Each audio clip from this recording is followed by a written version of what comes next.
ಬೀದರ್ ಜಿಲ್ಲೆಯ ಔರಾ ತಾಲೂಕಿನ ಗಡಿಕುಸನೂರು ಗ್ರಾಮದಲ್ಲಿ ಹಬ್ಬದ ವಾತಾವರಣ ನಿರ್ಮಾಣವಾಗಿದ್ದು, ಗ್ರಾಮದ ಹನುಮಾನ್ ಮಂದಿರದಲ್ಲಿ ರಾಮನಿಗೆ ಅಭಿಷೇಕ, ರುದ್ರಾಭಿಷೇಕ, ಹೋಮ ಹವನ ಸೇರಿದಂತೆ ವಿವಿಧ ಧಾರ್ಮಿಕ ಕಾರ್ಯಕ್ರಮಗಳು ಜರುಗಿದವು. ವಿಶೇಷ ರಾಮನ ಮಂಟಪ ನಿರ್ಮಾಣ ಮಾಡಿ ಪೂಜೆ ಸಲ್ಲಿಸಲಾಯಿತು. ಗ್ರಾಮದ ಮಹಿಳೆಯರು ಹಾಗೂ ಮಕ್ಕಳಿಂದ ರಂಗೋಲಿ ಸ್ಪರ್ಧೆ ಜರುಗಿತು.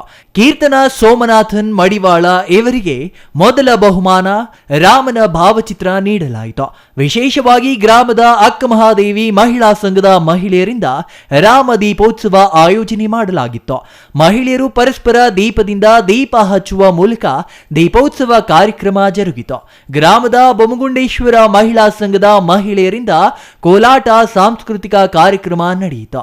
ಹನುಮಾನ್ ಮಂದಿರದಲ್ಲಿ ಭಜನೆ ಸೇರಿದಂತೆ ಗ್ರಾಮದಲ್ಲಿ ವಿವಿಧ ಧಾರ್ಮಿಕ ಕಾರ್ಯಕ್ರಮಗಳು ಜರುಗಿದವು.